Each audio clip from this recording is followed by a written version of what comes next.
Hello and welcome to our YouTube channel Bayan Legal Awareness. Friends, today we are going to discuss a important topic that who may make an admission. स्वीकृति कौन कर सकता है? तो section 18, section 19, section 20 tells tells us that who may make an admission. स्वीकृति किन लोगों के द्वारा की जा सकती है? तो बारी बारी से हम इन सेक्शनों को सेक्शन 18, सेक्शन 98, सेक्शन 20 को डिस्कस करने जा रहे हैं। तो first of all we will discuss section 18। It talks about admission by party to proceeding और हिज एजेंट। तो इसमें जो न्यायालय में कार्रवाई चल रही है उसके पक्षकार पार्टी टू द प्रोसीडिंग, तो उसके पार्टी के द्वारा एडमिशन किया जा सकता है, जैसे कि प्लेंटिफ या फिर डिफेंडेंट, ये पार्टी होती हैं दोनों, इनके द्वारा क्या किया जा सकता है, एडमिशन किया जा सकता है, या फिर इनके एजेंट के द्वारा, मतलब जैसे कि एडवोकेट हो गया, या फिर उन्होंने किसी और को पावर ऑफ अटर्नी दे दी है तो उनके बिहाफ पर, या फिर उन्होंने कोई एजेंट नियुक्त किया अपनी तरफ से उसकी तरफ से, तो ये लोग होते हैं एज अ एजेंट, जैसे कि पावर ऑफ अटर्नी जिस व्यक्ति को बनाया है, या फिर एडवोकेट, तो ये सब एज अ एजेंट कार्य करते हैं। तो इनकी तरफ से भी व्यक्ति की बिहाफ पर एडमिशन किया जा सकता है, लेकिन कब? whom the courts regards, इसी सेक्शन में लिखा है whom the courts regards under the circumstances of the case and expressly or impliedly authorized by him to make। तो जब कोर्ट ये मानती है कि ऐसे एजेंट को पार्टी के द्वारा एम्प्लॉयड किया गया है, नियुक्त किया गया है एज एक्सप्रेसली और इम्प्लाइड, ऐसे कथन करने के लिए एम्प्लॉयड किया गया है, ऐसे एडमिशन करने के लिए एम्प्लॉयड किया गया है, अथोराइज्ड किया गया है। यहाँ पर शब्द जो प्रयोग हुआ है अथोराइज्ड, तो अथोराइज्ड किया, उसे अथॉरिटी दी है बाय, जैसे कि वकालतनामे के जरिए, या फिर पावर ऑफ अटर्नी के जरिए, या फिर एज अ एजेंसी बनाकर, तो ये सब तरीके हैं एजेंट नियुक्त करने के, तो इनके द्वारा एडमिशन किया जा सकता है। तो यहाँ पर कोर्ट को ये देखना पड़ेगा क्या एक्सप्रेसली और एम्प्लाइडली पार्टी ने एजेंट को नियुक्त किया है अपनी तरफ से कथन करने के लिए, एज अ एडमिशन किया है। तो यदि कोर्ट को लगता है हाँ पार्टी को कोई ऑब्जेक्शन नहीं है, पार्टी ने ही अपने एजेंट को नियुक्त किया है ऐसे कथन करने के लिए, तो वो उसके बिहाफ पर एडमिशन कर सकता है। तो ये सेक्शन 18 है। इसे और डिटेल में देखें तो अगर हम सेक्शन 17 को अगर कनेक्ट करके देखें तो इसमें ये जो सेक्शन 18 की जो लैंग्वेज बनती है वो ये बनती है, कार्रवाई के प्रत्येक पक्षकार, कार्रवाई के किसी पक्षकार के कथन, कार्रवाई का कोई भी पक्षकार प्लेंटिफ हो या डिफेंडेंट, जो फैक्ट एंड इशू के बारे में, ये सेक्शन 17 को जोड़ के हम इसकी लैंग्वेज बना रहे हैं। कार्रवाई के किसी भी पक्षकार के द्वारा फैक्ट एंड इशू के बारे में, फैक्ट एंड इशू हम जानते हैं सेक्शन 3 में बताया गया है, जो डिस्प्यूटेड फैक्ट होता है, या फिर रेलिवेंट फैक्ट के बारे में, रेलिवेंट फैक्ट मतलब सेक्शन 5 से 55 के बारे में। तो कार्रवाई के किसी पक्षकार द्वारा फैक्ट एंड इशू के बारे में या रेलिवेंट फैक्ट के बारे में कोई ऐसा कथन करता है जो अनुमान इंगित करते हैं, तो कार्रवाई के किसी पक्षकार द्वारा कोई ऐसा कथन किया जाता है जो फैक्ट एंड इशू या रेलिवेंट फैक्ट के बारे में कोई अनुमान इंगित करते हैं, तो इन्हें कार्रवाई के पक्षकार द्वारा स्वीकृति कही जाती है। ऐसे ही सेम एजेंट के बारे में, कार्रवाई के किसी पक्षकार के एजेंट के द्वारा कोई कथन किया जाता है, पक्षकार के एजेंट के द्वारा कोई कथन किया जाता है जो फैक्ट एंड इशू और रेलिवेंट फैक्ट के बारे में कोई सजेस्ट एनी इन्फ्रेंस, कोई अनुमान इंगित करता है, तो उसे कार्रवाई के पक्षकार के बिहाफ पर एजेंट के द्वारा स्वीकृति कहा जाता है। जैसे कि हमने सेक्शन 18 को समझने के लिए जैसे हमने एग्जाम्पल देखा था सेक्शन 17 में, वो था बुक्स ऑफ अकाउंट के बारे में। उसमें क्या था, एक व्यक्ति बी के अगेंस्ट एक सूट फाइल करता है कि इन्होंने मुझसे डेब्ट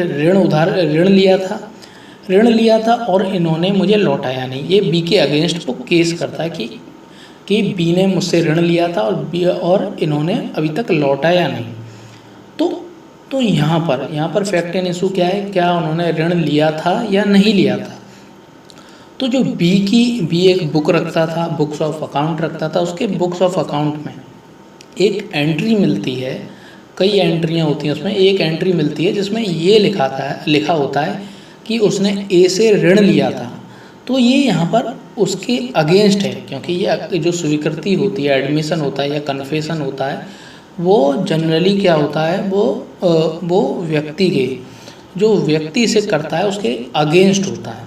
ये प्रिंसिपल है कि जो स्वीकृति होती है वो व्यक्ति के अगेंस्ट होती है जो उसे करता है। तो बही खाता में जो उसकी बही खाता था, जो उसकी बुक्स ऑफ अकाउंट था बी व्यक्ति का, उसमें ये लिखा था कि मैंने ए से ऋण लिया है, तो इस बात को क्लियर कर रहा है। तो ये इसका क्या हो गया, एडमिशन हो गया। अब हम आगे देखते हैं, एक बहुत ही अच्छा केस है ये समझने के लिए कि पक्षकारों के अभिकर्ता by the agent of party किस तरीके से एडमिशन होता है, एडमिशन बाय पार्टीज एजेंट। तो इसके संबंध में एक बहुत ही अच्छा केस है, ये केस है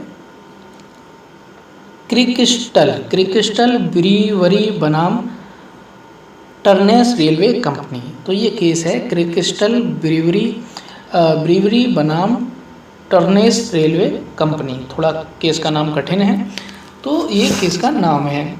तो इसमें क्या होता है, एक रेलवे कंपनी के स्टेशन मास्टर के द्वारा माल की जो चोरी होती है, माल की जो हानि होती है, उसके बारे में एक रिपोर्ट बनाई जाती है और रिपोर्ट करते हुए कुली का नाम भी उसमें देता है, कुली का नाम देता है जिस पर उसे संदेह होता है। वो एक रिपोर्ट देता है, रिपोर्ट में वो एक कुली का नाम लिखता है जिस पे उसे सस्पिशन होता है कि इसी व्यक्ति की ये चोरी की है, गड़बड़ी की है माल की, तो वो ये नाम देता है। तो उसका कथन रेलवे कंपनी के विरुद्ध स्वीकृति माना जाता है, क्योंकि जो स्टेशन मास्टर है he is working as a agent of railway company, वो रेलवे कंपनी के एजेंट की हैसियत से कार्य कर रहा है। तो यहाँ पर रेलवे जो स्टेशन मास्टर है उसका कथन एज अ पार्टीज एजेंट, तो वो यहाँ पर रेलवे का एजेंट की तरह कार्य कर रहा है, तो उसका कथन रेलवे की बिहाफ से एडमिशन माना जाता है। बहुत ही अच्छा केस है। और इसमें जो एडवोकेट की बात करें तो एडवोकेट से जब क्लाइंट केस लड़वाता है तो उसमें वो वकालतनामा लगाया जाता है। वकालतनामा में वो अपनी स्वीकृति देता है कि मेरी बिहाफ पर ये कोर्ट में मेरी एडवोकेसी करेंगे, मेरी वकालत करेंगे, मेरी तरफ से बोलेंगे। तो यहाँ पर उसे एक्सप्रेसली और इम्प्लाइड वर्ड का मीनिंग आप जानते होंगे, लॉ के स्टूडेंट। एक्सप्रेसली मतलब एकदम क्लियर बोल के या लिखकर, इम्प्लाइड मानने उसमें मान लिया जाता है, उसमें एक तरीके से उसने अपने कंडक्ट के द्वारा ये एक रजामंदी, उसके व्यवहार के द्वारा एक रजामंदी होती है कि उसने ऐसी अथॉरिटी दे दी है। तो प्राधिकार के प्रयोग में दिया गया कथन मुवक्किल के विरुद्ध स्वीकृति बन जाता है। तो यहाँ पर उसने क्लाइंट की तरफ से जो कथन कहे कोर्ट में, जैसे उसने कहा कि हम दोनों के बीच में एक लिखित एग्रीमेंट हुआ था, उसने पार्टी की तरफ से कहा कि पार्टी और दूसरी पार्टी के बीच में एग्रीमेंट हुआ था कि 10,000 रुपये दूसरी पार्टी को देने हैं जो रह गए हैं। तो यहाँ पर वो एडमिशन बन गया, भले ही वो एडवोकेट के माध्यम से किया गया है, लेकिन वो एडमिशन बन गया क्योंकि ये उसकी बिहाफ पर बोला गया था। तो ये जब न्यायालय ऐसा समझता है कि इसे अथॉरिटी है तो उसे मान लेगा एज अ एडमिशन। तो यही सेक्शन बताता है। तो इसमें पावर ऑफ अटर्नी के बारे में हम जानते हैं, किसी जब व्यक्ति बिजी होता है और तो या फिर देश से बाहर जाता है, किसी बिजनेस के संबंध में कहीं और कार्य कर रहा होता है, तो दूसरे व्यक्ति को अपनी तरफ से नियुक्त कर देता है। सारी पावर अपनी जो भी उसे पावर देनी होती है वो पावर ऑफ अटर्नी के माध्यम से किसी और व्यक्ति को दे देता है। तो यहाँ पर इस तरीके से भी वो कर सकता है। तो यहाँ पावर ऑफ अटर्नी जिस व्यक्ति को दी है वो एज अ एजेंट कार्य करेगा। इसी तरीके से पार्टनरशिप एक्ट के अंतर्गत यदि पार्टनरशिप बनाई है और उस पार्टनरशिप के जो मेंबर हैं उनमें से किसी के द्वारा कोई कथन दिया जाता है तो वो पूरी पार्टनरशिप के पूरे जो फर्म है उसकी तरफ से वो मान लिया जाएगा एज अ एडमिशन। तो पार्टनरशिप एक्ट के में या फिर एजेंसी के संबंध में जो एक्ट हैं, एजेंसी मतलब जो एजेंट नियुक्त करने के लिए एक एक्ट है, तो वो एजेंसी, वहाँ पर एजेंसी बनाई जाती है, उसी के जरिए एजेंट नियुक्त किया जाता है। तो सेक्शन 18 में आगे बताया गया है by suitor in representative character. तो यहाँ पर जो रिप्रेजेंटेटिव कैरेक्टर की जो पार्टी हैं, जैसे कि राम मंदिर में टॉपिक में जैसे मुसलमानों की तरफ से मुसलमानों के धर्मगुरु थे और हिंदुओं की तरफ से हिंदुओं के धर्मगुरु थे, ये क्या थे, रिप्रेजेंटेटिव कैरेक्टर की तरह पार्टी ऑफ द सूट थे। तो यहाँ पर एक धर्मगुरु, दो धर्मगुरु, तीन धर्मगुरु, जो भी बड़े बड़े धर्मगुरु हैं, दोनों धर्म के वो क्या बन गए, एज अ रिप्रेजेंटेटिव कैरेक्टर के वो क्या बन गए, पार्टी बन गए। तो उन पर यदि या तो वो शूट करने वाले की तरफ से हैं या फिर उन पर शूट किया गया है उस पार्टी की तरफ से हैं, तो वो ऐसी स्थिति के दौरान जब वो ऐसी स्थिति में है कि उनका एज ए रिप्रेजेंटेटिव कैरेक्टर की स्थिति में है, तो तब उनके द्वारा किया गया ऐसा स्टेटमेंट जो कोई अनुमान इंगित करता है फैक्ट एंड इशू की तरफ से या रेलिवेंट फैक्ट की तरफ कोई अनुमान इंगित करता है, सजेस्ट यानी इन्फ्रेंस करता है, तो उसको तो यहाँ पर उसको एडमिशन मान लिया जाएगा। लेकिन यदि वो ऐसा कोई स्टेटमेंट करता है और वो ऐसी स्थिति में जब नहीं है, जब उसकी स्थिति ऐसी नहीं है रिप्रेजेंटेटिव कैरेक्टर की, तो उसके कथन को एडमिशन नहीं माना जाएगा। बिकॉज वो रिप्रेजेंटेटिव कैरेक्टर उसका अब नहीं है, तो उस टाइम पर उसको ऐसा लीगल रिप्रेजेंटेटिव कैरेक्टर उसका होना चाहिए। रिप्रेजेंटेटिव कैरेक्टर वाले व्यक्तियों की बात करें तो इसके अंतर्गत आते हैं जैसे कि ट्रस्टी क्या करता है, दूसरे लोगों की तरफ से कार्य करता है, भलाई के लिए कार्य करता है, या फिर रिसीवर नियुक्त किया गया है कहीं पर तो वो भी आता है, या निष्पादक एग्जीक्यूटर है वो आता है, या एडमिनिस्ट्रेटर या प्रशासक है किसी संपत्ति का या किसी भी चीज़ का, तो वो आता है। तो इस तरह की जो दूसरे की बिहाफ पर किसी व्यक्ति का रिप्रेजेंट करते हैं, तो वो सब आते हैं रिप्रेजेंटेटिव कैरेक्टर के अंदर। तो सेक्शन 18 में आगे 2 पॉइंट और दिए गए हैं, जिसके अंतर्गत 2 लोग और बताए गए हैं जो कि एडमिशन कर सकते हैं। इसमें जो पहला है वो है party interested in subject matter और दूसरा है पर्सन फ्रॉम हुम इंटरेस्ट ड्राइव्ड। तो ये दोनों पॉइंट को हम डिस्कस करेंगे। तो पहला हम देखते हैं party interested in subject matter. तो जो वाद की विषय वस्तु है, जिसके ऊपर कोर्ट में सूट डला है, केस डला है, तो उस वाद की विषय वस्तु पर, उस सूट की विषय वस्तु के संबंध में किसी व्यक्ति का उसमें इंटरेस्ट है, तो उसके द्वारा भी एडमिशन किया जा सकता है। वो देखते हैं हम इसमें डिटेल में।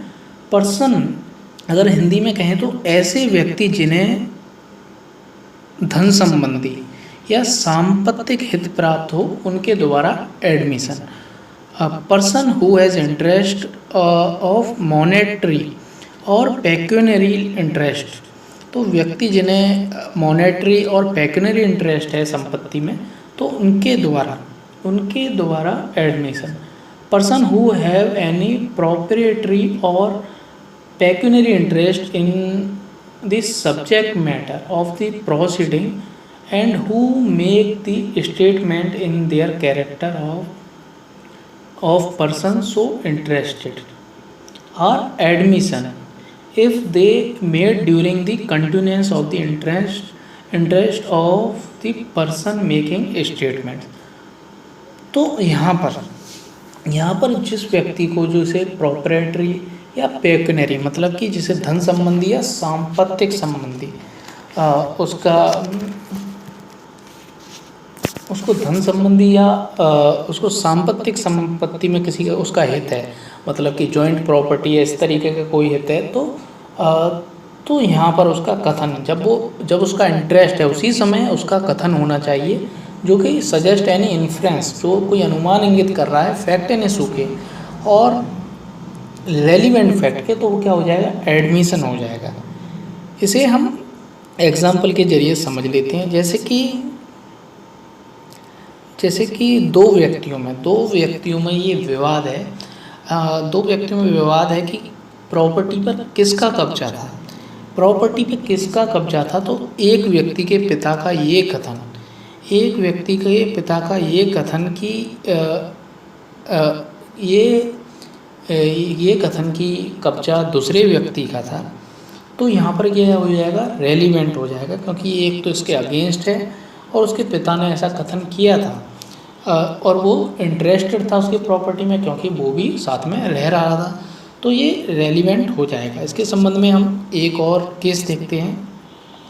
तो इसमें क्या होता है, ए और बी एक कॉन्ट्रैक्ट करते हैं कि ए द्वारा बी को माल पहुंचा दिया जाएगा, जहाज समुद्र के माध्यम से माल पहुंचा दिया जाएगा। ये एक केस है। इस केस का जो नाम है बारमैन बनाम रेडियोनस। तो ये केस का नाम है बारमैन बनाम रेडियोनस। इसमें पक्षकार ए और बी पार्टी होती हैं। ए और बी के बीच में एक कॉन्ट्रैक्ट होता है कि ए के द्वारा बी को जहाज के माध्यम से माल भिजवा दिया जाएगा, और इसमें वाहक होता है जो सी होता है, जो जहाज के द्वारा माल पहुंचाता है, वो उसका काम होता है कि वो माल को पहुंचाए। तो यहाँ पर क्या होता है, माल नहीं पहुंच पाता है, माल खो जाता है या कोई भी कारण होता है, तो यहाँ पर जो दोनों पार्टी थी ए और बी, एक व्यक्ति था सी जो कि माल को ले जाता था, पहुंचाता था।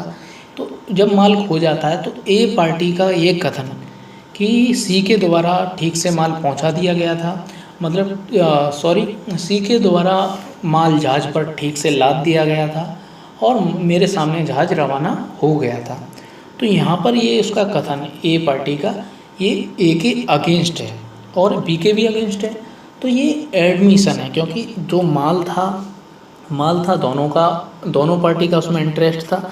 तो दोनों पार्टी में से कोई भी ऐसा कथन करते हैं, तो कोई भी पार्टी ऐसा कथन करती है। यहाँ पर ए पार्टी ने ये कथन किया था कि मेरे सामने जहाज में माल लाद दिया गया था और जहाज रवाना हो गया था। तो यहाँ सी के पक्ष में ये बयान आ जाता है, क्योंकि ये ए और बी के अगेंस्ट है, इट इज़ एडमिशन। तो यहाँ पर सी इसके माध्यम से बच सकता है, क्योंकि ये as a admission relevant fact है। तो यहाँ पर क्योंकि जो फैक्ट एंड इशू बना ये बना था कि माल लादा या नहीं लादा गया था, नहीं लादा गया था, माल पहुँचाया गया था या नहीं पहुँचाया गया था। तो यहाँ पर व्यक्ति का ए पार्टी का कथन कि माल को लाद दिया गया था और जहाज रवाना हो गया था, it is relevant fact because it is admission. तो यहाँ ये एडमिशन है। तो इसमें सबसे ज़्यादा क्या आते हैं, जिनकी जैसे जॉइंट प्रॉपर्टी होती है, एक फैमिली के कई मेंबरों का अलग अलग हित होता है प्रॉपर्टी में, तो ये सब उसमें आते हैं। तो फ्रेंड्स अब देख लेते हैं इसका second point, person from home interest derived. तो जिस व्यक्ति से इंटरेस्ट ड्राइव्ड हुआ था, मतलब व्युत्पन्न हुआ था, व्युत्पन्न को अगर साधारण भाषा में बोलें तो जिस व्यक्ति से हक प्राप्त हुआ था, जिस व्यक्ति से हक व्युत्पन्न हुआ था, तो उस व्यक्ति के कथन यहाँ पर उस व्यक्ति के कथन को एडमिशन माना जाएगा जब उस व्यक्ति ने कथन जब किए हों, जबकि during the continuance of the entrance of the person making the statement. तो जब उसका जो इंटरेस्ट था, हित था, अपने हित के चालू रहने के दौरान उस व्यक्ति ने ऐसे कथन किए हों जिससे कि हक प्राप्त हुआ है, हक व्युत्पन्न हुआ है। तो इस तरीके से अगर मैं बताऊंगा तो आपके समझ में नहीं आएगी, लीगल लैंग्वेज है तो ये इट इज़ डिफ़िकल्ट, इसलिए हम एक एग्जाम्पल के जरिए इसको ईजिली समझ लेते हैं। तो एक सिविल सूट, इसी एग्जाम्पल के जरिए हमें मालूम पड़ जाएगा कि इंटरेस्ट ड्राइव्ड क्या होता है, क्योंकि इसे पढ़ने से पहले ये भी पता होना चाहिए कि इंटरेस्ट ड्राइव हित व्युत्पन्न क्या होता है। तो ऐसे देख लेते हैं ऐसे एग्जाम्पल को। ये टेनेंसी से संबंधित है, किराएदारी से संबंधित एक एग्जाम्पल है। तो यहाँ पर एक सिविल सूट चल रहा होता है कोर्ट में, और यहाँ पर ए की पोजीशन फैक्ट एंड इशू होती है कि ए आमुक मकान का किराएदार है या नहीं। ये फैक्ट एंड इशू यहाँ पर सिविल सूट में होता है कि ए आमुक मकान में किराएदार है या नहीं। तो इसको दर्शित करने बी एक व्यक्ति होता है जो कि इसी मकान का पूर्व में क्या होता है, स्वामी होता है। वर्तमान में स्वामी नहीं होता है, पूर्व में स्वामी होता है। और उसी समय ये क्या होता है, उसी समय ये किराएदार था, उसी समय ये व्यक्ति किराएदार था, उसने ये कथन किया था। तो बी का उस समय का ये कथन कि उसने अपने रजिस्टर में लिखा था किसी भी तरीके से बी का कथन कि एक किराएदार ये कथन कि वह किराएदार था। तो एक किराएदार था। तो यहाँ पर ये क्या हो जाएगा, एज अ एडमिशन रेलिवेंट हो जाएगा। ये वर्तमान में ये स्वामी नहीं है। वर्तमान में जो मकान का स्वामी है वो सी है, लेकिन बी ने जब उसे मकान किराए पे दिया था उस समय अपने रजिस्टर्ड में एंट्री की थी, और वो एंट्री एज अ रेलिवेंट हो जाएगी एज अ एडमिशन कि व्यक्ति ए किराएदार है। और व्यक्ति अब ये कहना चाहिए व्यक्ति कि मैं स्वामी हूँ, तो ये नहीं हो सकता क्योंकि वो एक किराएदार है। अब यहाँ पर हक व्युत्पन्न इंटरेस्ट ड्राइव्ड क्या होता है वो हम देख लेते हैं। तो जब पी ने ए को किराए पे मकान दिया था तो यहाँ पर इंटरेस्ट ड्राइव हो गया, इंटरेस्ट उत्पन्न हो गया कि ए क्या बन गया, ए को किराएदारी का हित व्युत्पन्न हो गया कि ए किराएदार है, ये क्या है, एक हित है। तो यही इंटरेस्ट ड्राइव होता है। जैसे कि कोई व्यक्ति बी को संपत्ति बेचता है या लीज पर देता है, लाइसेंस पे देता है एक बी व्यक्ति को कोई संपत्ति, तो यहाँ पर उसका लाइसेंस का हित प्राप्त हो जाता है कि वो उसको एंजॉय कर सके, उसमें जिस चीज़ के लिए लाइसेंस दिया गया है उसका यूज़ कर सके। तो इस तरीके से हित ड्राइव्ड होता है। तो इसके संबंध में एक और केस देख लेते हैं। ये है केस देख लेते हैं, इसका नाम इसमें नहीं दिया गया है। तो इसमें क्या होता है, इसमें वादी एक ज़मीन को घेरने का अधिकार रखने का दावा करता है। वादी क्या करता है, एक ज़मीन के किनारे उसमें बाउंड्री करवाता है तो उसे घेरने का दावा करता है। तो यहाँ पर और उसे अपने पिता से प्राप्त किया था, और वो कहता है कि मेरे पिता की ये ज़मीन थी और मैंने अपने पिता से प्राप्त किया है। तो यहाँ पर जो इंटरेस्ट ड्राइव्ड की बात कर रहा है, जो हित व्युत्पन्न की बात कर रहा है, वो ये कह रहा है कि जो मुझे हित प्राप्त हुआ वो मुझे अपने पिता से प्राप्त हुआ, मेरे पिता से प्राप्त हुआ। तो पिता का एक कथन मिलता है, लिखा हुआ है या बोला हुआ है जो भी। तो यहाँ पर पिता का एक कथन मिलता है, उसके पिता का उस समय का कथन, जबकि वह स्वामी कहा जाता था, जब लोग उसे एक स्वामी समझते थे उस ज़मीन का, कि उसे उस ज़मीन में कोई हित नहीं है। तो उसका ऐसा उसने लोगों से बताया था या अपने दस्तावेजों में लिखा था कि उस ज़मीन में कोई हक नहीं है। तो उस लड़के के विरुद्ध यहाँ पर साक्ष्य माना गया, क्योंकि यहाँ पर उसने अपनी पोजीशन के दौरान, जब वो जिंदा था, जब वो वहाँ पर रह रहा था, तो वहाँ पर उसने बोला कि मुझे तो इसमें कोई हित नहीं है, मैं तो ऐसे ही रह रहा हूँ। तो यहाँ पर उसके बेटे के अगेंस्ट ये माना गया, और ये एज अ एडमिशन माना गया अंडर सेक्शन 18 इसके दूसरे पॉइंट के अनुसार। Now come to section 19। अब देखते हैं section 19, admission by persons whose position must be proved as against party to suit। उन व्यक्तियों के द्वारा स्वीकृतियाँ जिनकी स्थिति वाद के पक्षकारों के विरुद्ध साबित की जानी चाहिए।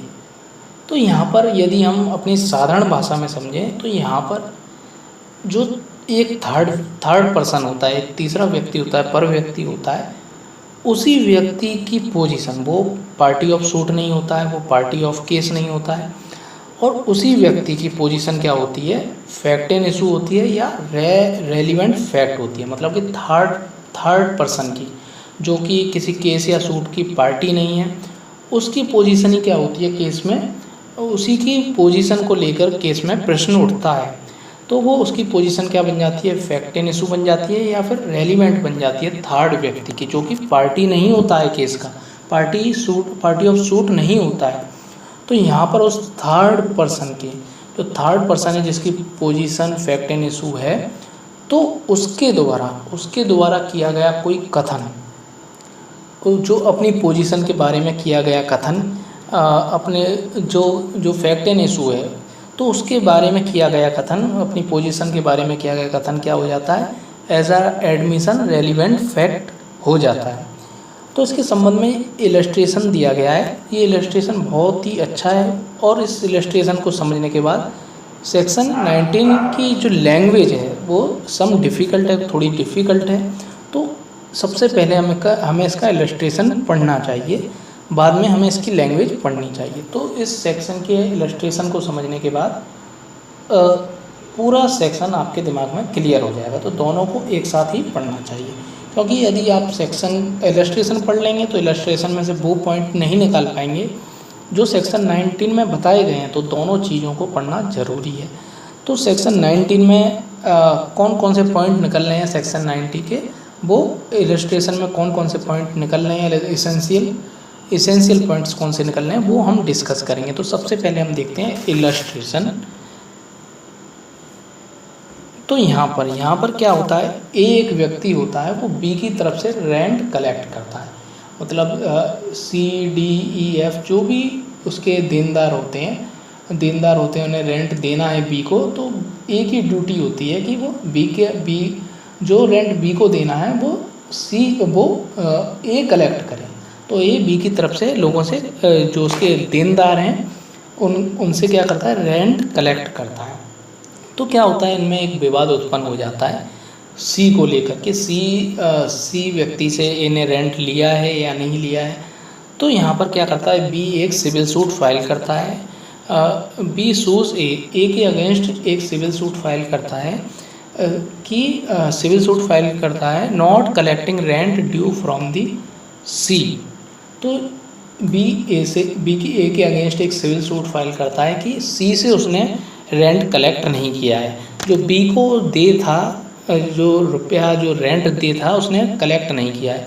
तो यहाँ पर बी व्यक्ति ए के अगेंस्ट ये सिविल सूट फाइल करता है कि उसने सी से रेंट कलेक्ट नहीं किया है। तो यहाँ पर ए डिनाइज, सूट में जब सूट की कार्रवाई चलती है तो A denies the rent was due from C to B. तो ए कहता है कि सी पर तो कोई रेंट ड्यू नहीं था, ये कहता है उसकी कार्रवाई में। तो यहाँ पर सी की पोजीशन क्या बन जाती है, फैक्ट एंड इशू बन जाती है, रेलिवेंट फैक्ट बन जाती है, वो ही क्वेश्चन में आ जाती है। तो इस बात को सी एकदम क्लियर कर सकता है, और सी को बुला के पूछा जाए न्यायालय में तो सी एकदम क्लियर कर सकता है। तो यहाँ पर सी का कोई कथन या न्यायालय में आकर वो कोई कथन करता है, तो या सी की डायरी में कुछ ऐसा लिखा है, तो यहाँ पर सी का कथन कि a statement by C that he owed B rent is an admission. तो सी का कोई कथन कि वो बी का देनदार है, बी को उसे रुपए देने हैं, रेंट देना है, तो ये क्या हो जाएगा, it is relevant as admission. ये एक एडमिशन है और ये ए के अगेंस्ट क्या हो जाएगा, रेलिवेंट हो जाएगा, क्योंकि ए क्या कह रहा है कि उसे तो सी के कोई ड्यू नहीं है। तो ये क्या है, यहाँ पर ये रेलिवेंट हो जाएगा। एंड इज़, इसमें आगे भी कहा गया है, and is relevant fact against A is A denies that C did owe rent to B. और यदि का इस बात का इनकार करता है कि गा द्वारा खा को भाटक दे था, इस बात को वो मना करता है कि कोई उसे दे नहीं था, मतलब जो उसने पहले तर्क दिया था, तो यहाँ पर ये ए के अगेंस्ट हो जाएगा। वो बात इसने दोबारा इसमें कह दी गई है, लेकिन वही चीज़ है कि ये ए के अगेंस्ट चला जाएगा। अगर सी ये कह देता है कि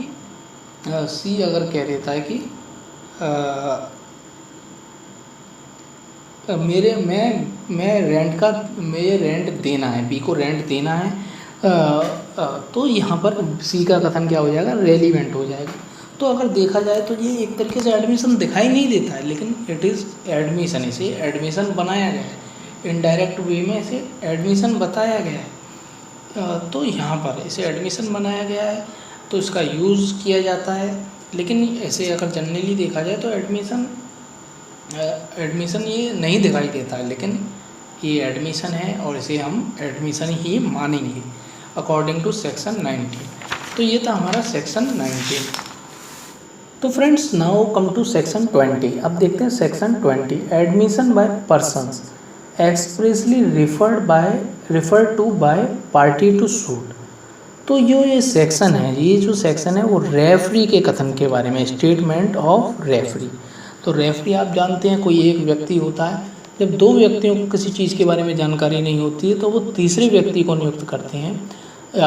तो यहाँ पर तीसरे व्यक्ति के कथन की बात हो रही है। तो धारा 20 रेफरी के सिद्धांत को बताती है।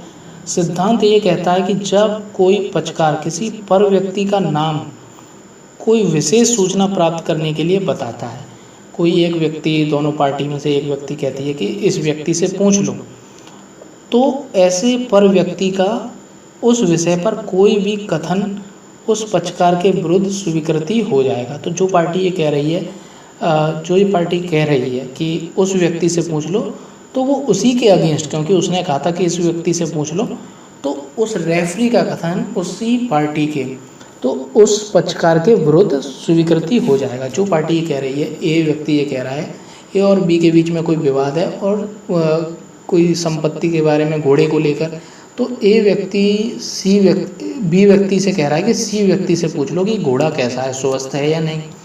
तो यहाँ पर सी का कथन ए के अगेंस्ट ऐसा एडमिशन रेलिवेंट हो जाएगा। रेफरी को लेकर इसमें एक बहुत ही अच्छा इलस्ट्रेशन दिया गया है। इसमें ये है, the question is whether a horse sold by A to B is sound. तो एक ये क्वेश्चन उठता है कि ए के द्वारा बी को घोड़ा बेचा गया है, वो स्वस्थ था या नहीं था, वो साउंड था या नहीं था। ए के द्वारा जो बी को घोड़ा बेचा गया था, it is he is sound or not. तो यहाँ पर A says to B, A B से कहता है कि गो टू सी, सी के पास जाओ, सी नोज ऑल अबाउट इट, सी उसके बारे में सब जानता है और सी तुम्हें अच्छी तरीके से बता देगा। तो C's statement is an admission. तो यहाँ पर सी का कथन क्या हो जाएगा, एडमिशन हो जाएगा अगेंस्ट ए के अगेंस्ट ये एडमिशन हो जाएगा, क्योंकि उसने सी से बोला कि सी से पूछ लो। तो फ्रेंड्स इसके संबंध में एक बहुत ही इंटरेस्टिंग केस है, ये है KNCM बनाम secretary association of Indian universities 1992, AIR 1992। तो फ्रेंड्स ये बहुत ही इंटरेस्टिंग केस है। इसमें क्या होता है, इसमें जो फैक्ट एंड इशू ये होता है कि एक व्यक्ति ने वॉलेंट्री रिज़ाइन दिया है अपनी नौकरी से या नहीं दिया है। तो यहाँ पर जो कर्मचारी था जिसने अपना रिज़ाइन दिया था, कर्मचारी ने सुझाव दिया कि यदि उसका अधिकारी, कर्मचारी ने यहाँ पर ये कहा था कि यदि उसका जो अधिकारी ऑफिसर है वो अपने धार्मिक स्थल पर जाकर, जिसको वो बहुत ज़्यादा मानता था, अपने धार्मिक स्थल पर जाकर ये बात कह दे कि मैंने शुभेच्छा से त्यागपत्र दिया है, मेरे बारे में ये कह दे, तो मैं इस बात को मान लूँगा, बिना कुछ कहे मैं इस बात को मान लूँगा, मानकर अपने अभिकथनों को वापस ले लूँगा कि मैंने शुभेच्छा से नहीं लिया है।